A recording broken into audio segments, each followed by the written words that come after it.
Bonjour Stéphanie et Amandine, merci de répondre à notre invitation pour parler des compétences psychosociales, les oubliés des programmes d'éducation thérapeutique. Alors, le point de vue de l'IREPS. En ETP, il est évoqué le développement des compétences d'auto-soin et d'adaptation. De quoi parle-t-on ?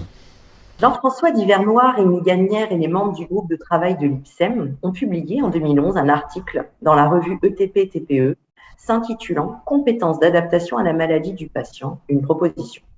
Ils évoquent très simplement que ces compétences d'adaptation à la maladie sont définies par l'Organisation mondiale de la santé comme compétences psychosociales. Les deux registres de compétences dites d'auto-soin et psychosociales, que l'on différencie pour des raisons pédagogiques, sont pourtant convoqués simultanément dans la vie quotidienne du patient.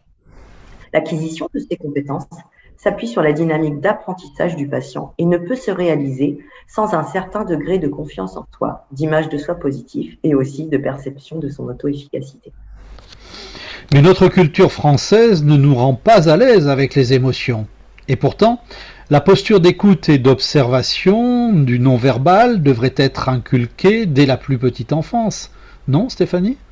Verbaliser les ressentis diminue la pression. Tout intervenant en ETP se doit d'être en capacité de les entendre, écouter, de les accueillir, et ce, sans faire appel à un spécialiste de la thématique.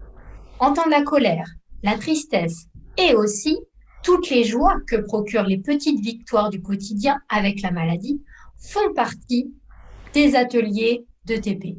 Les compétences d'adaptation psychosociale ont donc à 100% leur place en tant qu'objet d'ateliers spécifiques. Or, pour la plupart des praticiens, ces compétences ne font pas partie de leur formation initiale. De ce fait, il existe des outils spécialement conçus du type la mallette Comet pour accompagner les équipes à les renforcer dans le quotidien des patients.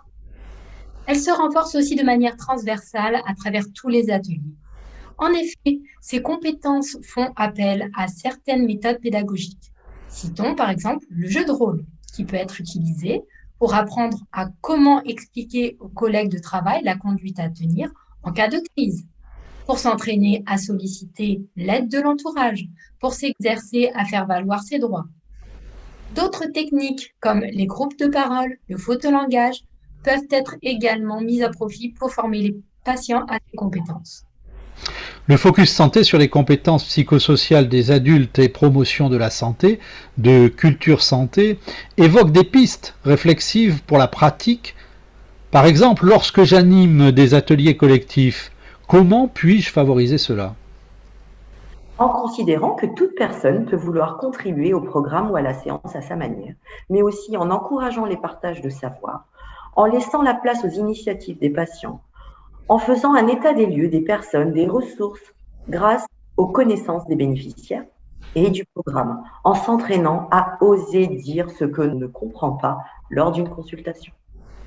Et alors, pour conclure, les CPS ? Les temps d'un programme d'éducation thérapeutique sont des moments privilégiés de la relation.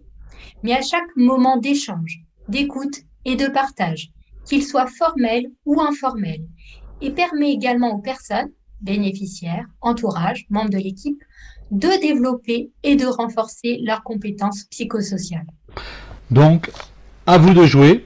S'il reste des questions, posez-les dans la discussion. Nous envisagerons d'y répondre dans de nouvelles capsules vidéo.